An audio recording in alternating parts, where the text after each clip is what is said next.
Brent, can you share with us briefly, how did you go from being the guy that worked for someone else to the guy that owned his own business? I started with him when I was 17 out of high school. Wow. And I learned how to press and I learned how to do everything else. So it was just his time to go. And we took over. We did extensive marketing. I even had the point where I would go and get junk washing machines and I would paste Betty Brite drop off on them, and I had 5 of those around Chatham. Right. I figured that a sign that you can put letters and stuff on, they're only $80 to rent a month. Well, that's some cheap advertising. Yeah, that's right. And I would change the sign 3 times a month. Well, in your history as business owners, is there one particular challenge that comes to mind that you've had to shoulder? The biggest challenge for us was when Navistar closed. We were right across from Navistar. We had all the guys coming from the office. That was a big thing at that time. But when Navistar closed, it just became a auto alley.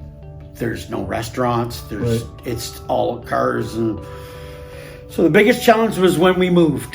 When we moved over to Richmond, over to Keil, I held 2 mortgages. 2 leases. I was leasing on Richmond and leasing over there at the same time. Wow. And Yeah. I did all the construction myself. I worked till 6 o'clock at night, and I went and swung a sledgehammer until 10 o'clock at night, and then worked the next day and did it all over again. You're never going to get anywhere unless you take a risk, unless you try. Right. You can't just sit back and say, "Oh, I'm gonna." No, you got to attack it. You got to jump in. You got to jump in and go for it head first. Yeah. Well, this is a good lead-in for the last question. There's a lot of people that would love to have their own business. Is there a nugget of wisdom that you could share to that person that's watching this to say, think about this before you jump, or some kind of way to inspire them? I love owning my own business.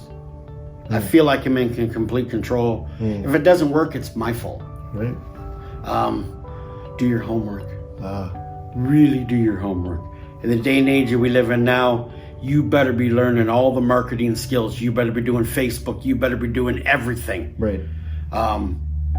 That's the only way you're going to survive.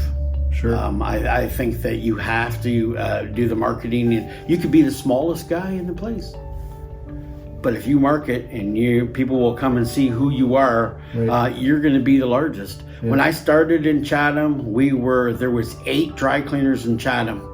What? And we were the smallest. I'm the last man standing. Brent, thanks so much for your time today. You're welcome.